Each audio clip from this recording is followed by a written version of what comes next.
Hi అండి, బెల్లం వినాయకుడు టెంపుల్కి అయితే వెళ్తున్నాం. రేపు రిజల్ట్స్ కదండి, అందుకే ముందుగా వెళ్ళి బెల్లం వినాయకుడికి బెల్లం పెట్టేసి కాకా పట్టేద్దామని చెప్పేసి వెళ్ళిపోతున్నాం.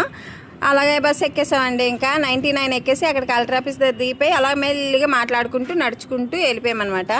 గుడికి అయితే వచ్చేసామండి. మొత్తానికి రేపు చక్కగా అందరికీ మంచి మార్కులు రావాలి, అలాగే మాకు కూడా మంచి మార్కులు రావాలని మీ వీడియో చూస్తున్న వాళ్ళందరూ కోరుకోండి.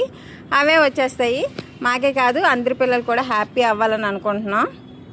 ఇంకా రేపు ఉదయం స్టార్ట్ అయిన తర్వాత టెన్షన్గా ఉంటుంది అందరికీను.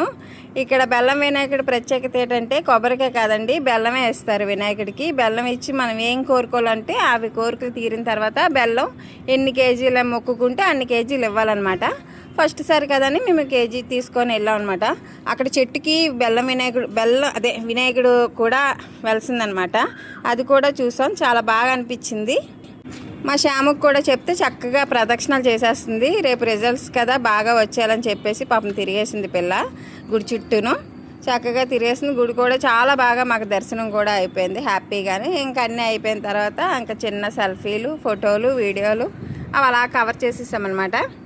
కవర్ చేసిన తర్వాత ఇంకా అక్కడ మా శ్యాముకి ఇష్టమైనది ఒకటి గుడి ఉంది, కృష్ణుడు అనమాట. ఎంత బాగున్నాడో కృష్ణుడు అంటే ఇంక చెప్పనవసరం లేదు. మా శ్యామ ఎన్ని ఫోటోలు తీసుకుందో కృష్ణయ్యతో తిరిగేలేదు, అన్నీ తీసుకుందనమాట. ఇంక ఫైనల్లీ అందరికీ బాయ్ అండి, దర్శనం అయిపోయింది, వెళ్ళిపోతున్నాం.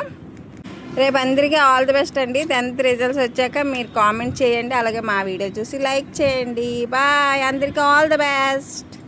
ఫైనల్ చూస్తాం.